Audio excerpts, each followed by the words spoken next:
Mempelajari riwayat hidup orang besar tentu merupakan hal yang sangat penting. Lebih-lebih orang besar yang ada hubungannya dengan kita. Seperti orang besar Al-Imam Asy-Syafi'i radhiyallahu an ini. Dengan mengetahui riwayat hidup itu, dapatlah kita menilai kepribadian seseorang.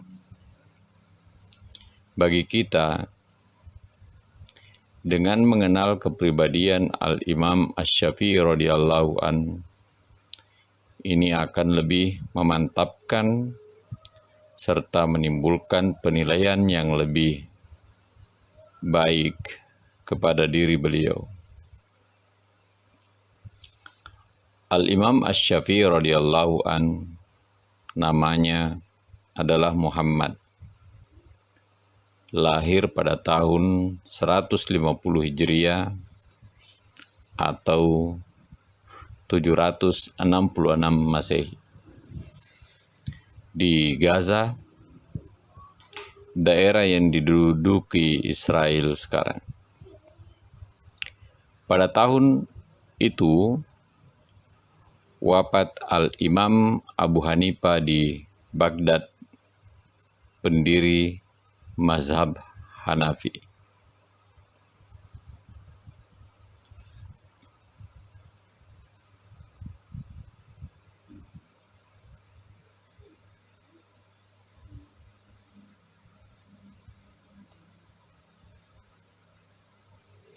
Al-Imam Asy-Syafi'i yang namanya Muhammad itu adalah anak Idris, anak Abbas, anak Utsman, anak Syafi'i, anak Saib, anak Ubaid, anak Abdul Yazid, anak Hisham, anak Muttalib, anak Abdul Manaf, anak Qusay, dan terkenal panggilannya kemudian dengan Asy-Syafi'i adalah diambil dari nama neneknya Syafi'i. Pertemuan keturunan beliau dengan Nabi Muhammad SAW ialah pada Abdul Manaf anak Qusay. Ibunya ialah Fatimah, anak Ubaidillah, anak Hasan, cucu Nabi SAW, anak Ali, anak Abu Talib. Dilihat dari keturunan ibu bapaknya adalah Al-Imam Asy-Syafi'i radhiyallahu an, ini keturunan suku Quraisy. Ayahnya datang di Gaza untuk mencari penghidupan dan meninggal sesudah tidak begitu lama lahirnya Asy-Syafi'i dalam kemiskinan. Tinggallah ia dalam pemeliharaan ibunya. Oleh ibunya dibawanya Asy-Syafi'i ke Askalan yang tiada begitu jauh dari Gaza. Setelah berumur 2 tahun, dibawa oleh ibunya ke Makkah. Beliau takut anaknya tersia-sia, terus tinggal di perantauan, jauh dari kaum keluarga dan sukunya Quraisy. Pendidikannya di Makkah, Muhammad bin Idris Asy-Syafi'i hidup dalam kemiskinan. Ia suka bergaul sesama anak-anak. Ia kelihatan sangat cerdik dan segera dapat menghafal apa yang didengarnya dari teman-temannya.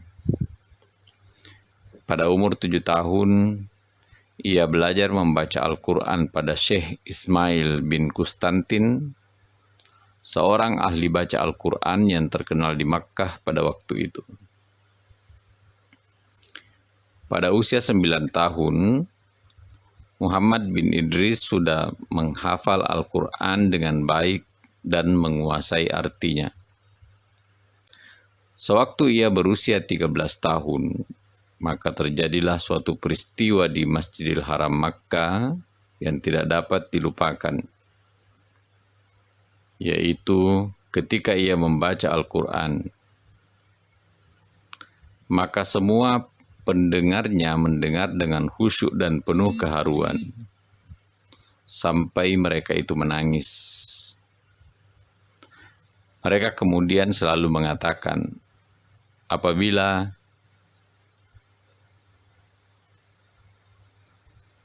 kami ingin menangis, maka kami mengatakan kepada sesama kami, marilah kita datang kepada pemuda Muhammad bin Idris Asy-Syafi'i yang akan membaca Al-Quran. Apabila kami datang kepadanya, lalu ia mulai membaca Al-Quran, sehingga kami berjatuhan di hadapannya. Dari kerasnya menangis, apabila ia melihat demikian, lalu ia berhenti. Sampai demikian, ia memahami Al-Quran dan sedemikian jauh berkesan kepada para pendengarnya. Pemuda remaja Muhammad bin Idris Asy-Syafi'i ini selalu saja berada di Masjidil Haram. Ia duduk-duduk di samping para ulama. Ia menghafal hadis dan ilmu yang didengarnya dari mereka. Ketika berumur 12 tahun, ia berhasrat hendak ke Madinah, ingin belajar pada Al-Imam Malik bin Anas, pendiri mazhab Maliki. Untuk itu, ia sudah bersiap dengan menghafal kitab Al-Muwatta, karangan Al-Imam Malik bin Anas. Mengenai ini, Muhammad bin Idris Asy-Syafi'i pernah berkata, saya telah hafal Al-Muwatta sebelum saya datang kepada Al-Imam Malik. Ketika itu umur saya 12 tahun. Untuk saya bacakan kepadanya. Beliau memandang saya masih kecil. Maka beliau berkata kepada saya, akan saya cari orang yang akan membacakannya bagimu. Sewaktu Asy-Syafi'i belajar pada Al-Imam Malik, sering diminta membantu membacakan Al-Muwatta kepada murid-murid yang lain. Dari itu, Al-Imam Asy-Syafi'i sangat terkenal di kalangan masyarakat kota Madinah. Hampir 10 tahun Muhammad bin Idris Asy-Syafi'i belajar pada Al-Imam Malik dengan tekun dan dalam suasana tenang dan jauh dari hiruk-pikuk. Di antara murid-murid Al-Imam Malik yang lain ialah Al-Mughirah bin Abdurrahman dan Mu'in bin Isa Al-Qassas. Mu'in ini yang membacakan Al-Muwatta kepada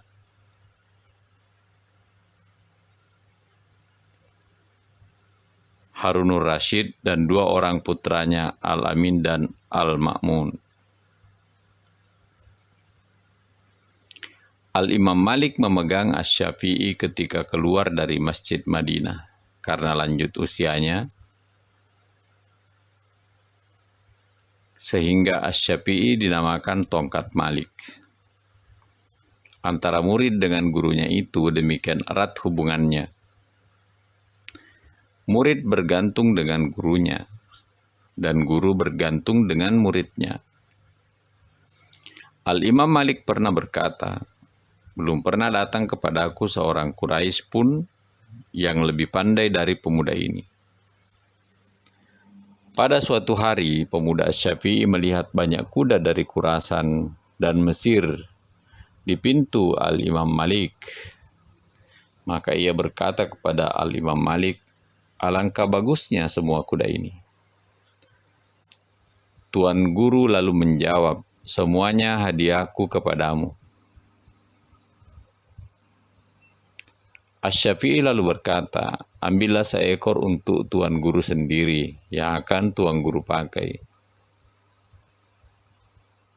Al-Imam Malik menjawab, aku malu kepada Allah Ta'ala bahwa aku memijak tanah yang di dalamnya Rasulullah Shallallahu Alaihi Wasallam dengan kuku kuda.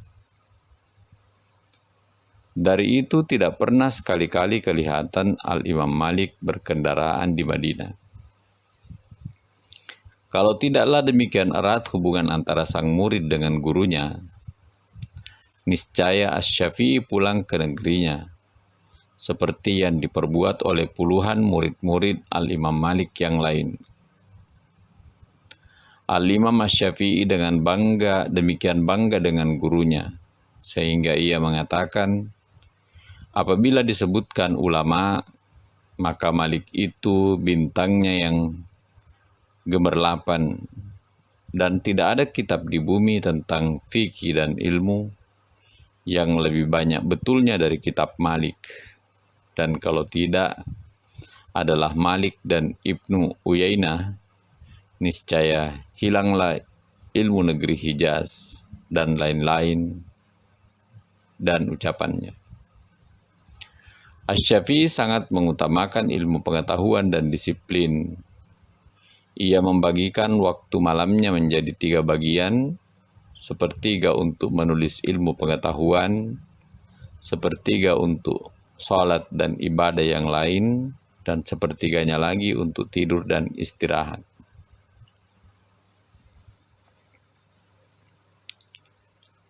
Periode selanjutnya adalah ke Yaman dan Irak. Setelah wafat Al-Imam Al-Malik radhiyallahu an, maka Al-Imam Muhammad bin Idris Asy-Syafi'i menjadi harapan kaum Quraisy. Dan sepakatlah mereka supaya gubernur Yaman datang di Madinah. Mushab bin Abdullah Al-Quraisy Qadli, hakim negeri Yaman, dan sebahagian orang-orang Quraisy yang lain mengatakan kepada gubernur itu supaya diajak Al-Imam Asy-Syafi'i bekerja di Yaman. Maka berangkatlah Al-Imam Asy-Syafi'i radhiyallahu an bersama gubernur itu ke Yaman. Di Najran Yaman, gubernur itu menugaskan Al-Imam Asy-Syafi'i dalam bermacam-macam tugas yang dilaksanakannya dengan jaya. Orang banyak memujikan Al-Imam Asy-Syafi'i atas kecekapannya. Di samping itu, tiada halangan ia duduk-duduk dengan para guru bila ia pulang ke Hijaz. Di Yaman, ia menambahkan ilmunya pada Mutraf bin Mazin As-San'ani, Amr bin Abi Maslamah, Yahya bin Hasan, dan Hisham bin Yusuf Qadli, hakim San'a. Ia kawin dengan Hamidah cucu Utsman bin Affan. Mempunyai anak seorang laki-laki yang dinamakannya Muhammad dan 2 orang anak perempuan yang dinamakannya Zainab dan Fatimah. Pada akhir hayatnya mempunyai lagi seorang anak laki-laki yang dinamakannya Abdul Hasan dan meninggal waktu kecil. Al-Imam Asy-Syafi'i itu bersifat murah hati dan takwa, 2 sifat asasi bagi manusia. Apabila yang 2 ini tidak ada, maka ia tidak mengenyam nikmat kemerdekaan. Asy-Syafi'i berkata, sifat bermurah hati dan takwa apabila berkumpul pada seseorang, maka dia itu orang merdeka. Seluruh hidupnya Asy-Syafi'i adalah dengan kemurahan hati, ketakwaan, dan keberanian. Ia menjaga benar kehormatan diri, sehingga ia mengatakan kepada anaknya Muhammad, "Kalau aku tahu bahwa air itu mengurangkan kehormatan diriku, niscaya aku tidak meminumnya."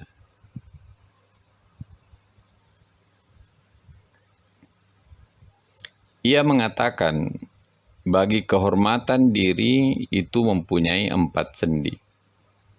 Bagus tingkah laku, pemurah, merendahkan diri, dan beribadah. Ditanyakan kepadanya, apakah yang merendahkan diri seseorang? Beliau menjawab, banyak bicara, menyiarkan rahasia, dan percaya kepada setiap orang. Selain dari ahli ilmu fikih, maka Al-Imam Asy-Syafi'i itu ahli ilmu hadis, ahli ilmu bahasa, ahli syair, ahli memanah dan berpacu kuda. Ia berkata, adalah cita-citaku pada dua perkara, memanah dan ilmu. Maka pada memanah, kalau aku melemparkan 10 kali, niscaya kena ke-10-nya. Tentang kemurahan hatinya, diceritakan oleh muridnya Al-Hamidi sebagai berikut. Al-Imam Asy-Syafi'i datang dari San'a, Yaman, ke Makkah dengan membawa uang 10.000 dinar emas. Lalu didirikannya kemah di luar kota Makkah. Maka datanglah orang banyak kepadanya, lalu diberikannya uang itu kepada mereka sehingga habis. Di antara murid Al-Imam Asy-Syafi'i radhiyallahu an yang amat terkenal adalah Ahmad bin Hambal, pendiri mazhab Hanbali. Ahmad bin Hambal datang di Makkah pada tahun 187 Hijriah dan belajar pada Al-Imam Asy-Syafi'i. Ia memperoleh padanya ilmu Al-Quran, As-Sunnah, ilmu bahasa, sampai kepada tanda-tanda keberanian yang menjadi sifat imam-imam orang yang terkemuka. Dengan demikian, Al-Imam Asy-Syafi'i itu mempunyai hubungan yang sangat erat dengan Al-Imam Malik, pendiri mazhab Maliki sebagai gurunya, dan dengan Al-Imam Ahmad bin Hanbal, pendiri mazhab Hanbali sebagai muridnya. Pada tahun 198 Hijriah, Al-Imam Asy-Syafi'i radhiyallahu an berangkat ke Irak. Di Baghdad, ibu kota Irak, beliau menjumpai berbagai macam aliran dan agama. Ada yang tidak suka kepada agama Islam, seperti orang yang beragama Majusi atau agama orang Parsilama, orang Sindik, dan lain-lain. Dan orang Islam sendiri berbagai macam aliran, ada yang aliran Syiah, Khawarij, Mu'tazilah, dan lain-lain. Kedatangan Al-Imam Asy-Syafi'i ke Baghdad sebenarnya atas perintah Khalifah Harun Ar-Rasyid, Khalifah Abbasiyah waktu itu. Salah seorang dari panglima perangnya di Yaman menulis surat kepada Harun Ar-Rasyid supaya Asy-Syafi'i ditarik ke pusat. Dia dapat berbuat dengan lidahnya apa yang tidak dapat diperbuat seorang prajurit dengan pedangnya. Maka kalau engkau ingin tanah Hijaz, demikian di antara lain, bunyi surat panglima itu, tetap dalam tangan engkau, maka bawalah dia kepada engkau. Memang Asy-Syafi'i dengan keberaniannya yang luar biasa, menegakkan keadilan dan ilmu, amar ma'ruf dan nahi mungkar selama ia di Yaman. Gurunya Al-Imam Malik pernah melahirkan bahwa belum pernah ada orang Quraisy yang sepandai Asy-Syafi'i. Maka sudah selayaknya lah ia digelarkan alim Quraisy yang memenuhi segala pelosok bumi dengan ilmunya. Nabi Shallallahu Alaihi Wasallam pernah bersabda, "Ya Allah, tunjukilah orang Quraisy, sesungguhnya orang alimnya itu memenuhi segala pelosok bumi dengan ilmunya." Para penafsir hadis menafsirkan bahwa orang alim Quraisy itu ialah Al-Imam Asy-Syafi'i radhiyallahu an. Tentang keikhlasannya dapat dibuktikan dengan ucapannya, "Keinginanku bahwa semua makhluk itu memahami kitab-kitabku, dan tidak mereka sebutkan sehuruf pun daripadanya kepada aku." Dalam pemahaman hukum Islam, Al-Imam Asy-Syafi'i radhiyallahu an menjumpai di Baghdad dua aliran pikiran, yaitu yang berpegang kepada hadis yang dinamai Ashabul Hadis dan yang berpegang kepada rasio atau akal yang dinamai Ashabur Ra'i. Golongan rasio pada umumnya pengikut Al-Imam Abu Hanifah, pendiri mazhab Hanafi yang berpusat di Baghdad. Mereka berpegang kepada rasio atau akal pikirannya pada menentukan hukum sesudah Al-Quran dan tidak begitu mengutamakan hadis, kecuali sudah ternyata bahwa hadis itu benar-benar sahih. Hal ini dapat dipahami dengan letaknya Baghdad yang demikian jauh pada waktu itu dari Makkah dan Madinah, tempat kediaman Nabi Shallallahu Alaihi Wasallam yang menjadi sumber hadis. Golongan ashabul hadis berpegang kepada hadis sesudah Al-Quran. Kemudian sesudah tidak ada pada yang dua ini, mereka berpegang kepada rasio dengan jalan kias analogi dan ijma atau kesepakatan ulama. Kedua aliran itu tidaklah mendalam pahamnya, sebagaimana yang dipahami oleh Al-Imam Asy-Syafi'i radhiyallahu an tentang dalil-dalil hukum agama dari Al-Quran dan As-Sunnah atau Al-Hadis. Al-Imam Asy-Syafi'i lebih tahu dari mereka dengan bahasa Al-Quran dan As-Sunnah. Beliau mengutamakan As-Sunnah sesudah Al-Quran, beliau membela As-Sunnah, sehingga mendapat gelar Nasirus Sunnah, yakni pembela As-Sunnah. Di Baghdad, beliau bertemu dengan muridnya Al-Imam Ahmad bin Hambal, pendiri mazhab Hambali, dan beraliran dalam pemahaman hukum dengan aliran gurunya pemangku As-Sunnah. Fatwa-fatwa yang dikeluarkan Al-Imam Asy-Syafi'i radhiyallahu an di Baghdad itu dinamakan Qaul Qadim, artinya perkataan lama. Dan yang diucapkannya nanti setelah berpindah di Mesir dinamakan Qaul Jadid, artinya perkataan baru. Di antara dua kaul ini kadang-kadang terdapat perbedaan, karena telah terdapat alasan dan dalil yang lebih kuat. Selanjutnya periode berangkat ke Mesir. Al-Imam Muhammad bin Idris Asy-Syafi'i radhiyallahu an tinggal di Baghdad selama 2 tahun, hingga tahun 197 Hijriah. Kemudian ia kembali ke Makkah. Kemudian pada tahun 198 Hijriah kembali lagi ke Baghdad dan menetap dalam beberapa bulan saja. Kemudian pada tahun 199 Hijriah berangkat ke Mesir, meninggalkan Jazirah Arab. Pada usia 50 tahun, beliau menetap di Pustat, Mesir.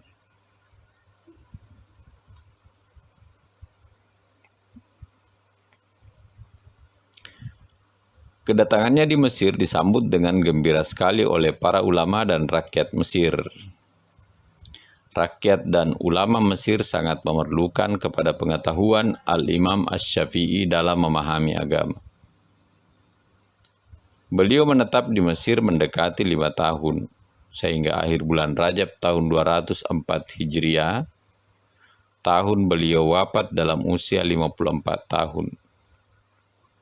Beliau dimakamkan dalam lingkungan masjidnya di Qarafah, Mesir.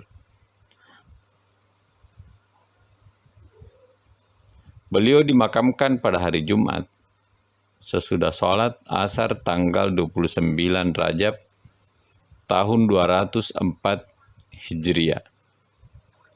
Tatkala mereka meninggalkan kuburan, sudah kelihatan bulan sabit dari bulan Sya'ban. Setelah Al-Imam Asy-Syafi'i radhiyallahu an wafat, maka keluarganya pergi kepada gubernur wali negeri Mesir menyampaikan wasiatnya supaya beliau dimandikan gubernur. Lalu gubernur itu bertanya, adakah al-imam meninggalkan hutang? Mereka menjawab, ada. Lalu gubernur itu membayar seluruhnya seraya berkata, inilah artinya aku memandikannya. Waktu berita kewafatan al-imam asy-Syafi'i di Pustota sampai kepada al-imam Ahmad bin Hambal di Baghdad, maka beliau merasa sangat sedih dan mengucapkan kata-kata, kiranya Allah mencurahkan rahmat kepadanya. Beliau itu seperti matahari bagi dunia dan seperti kesehatan bagi manusia. Maka lihatlah, adakah bagian dua ini gantinya atau ada yang menggantikannya? Adalah Asy-Syafi'i itu imam, ia keluar pada jalan ilmu. Ia sahid pada jalan ilmu, diletakkan oleh Rasulullah Shallallahu Alaihi Wasallam pada tempatnya di antara nabi-nabi dan ulama, di mana Rasulullah Shallallahu Alaihi Wasallam bersabda, akan memberi syafaat pada hari kiamat oleh nabi-nabi, kemudian orang-orang syahid, kemudian kaum ulama. Mazhabnya berkembang di Hijaz, India, Kaukasus, Kurdistan, Armenia, utara Afrika dan timurnya, sampai Tanzania, sampai ke Andalus atau Spanyol, dari abad keempat Hijriah, sehingga agama Islam hilang dari bumi Spanyol setelah orang Katolik menguasainya, dan berkembang di Ceylon atau Sri Lanka, Malaysia, Muang Thai, Indochina, Filipina, dan Indonesia. Karangan-karangan Asy-Syafi'i radhiyallahu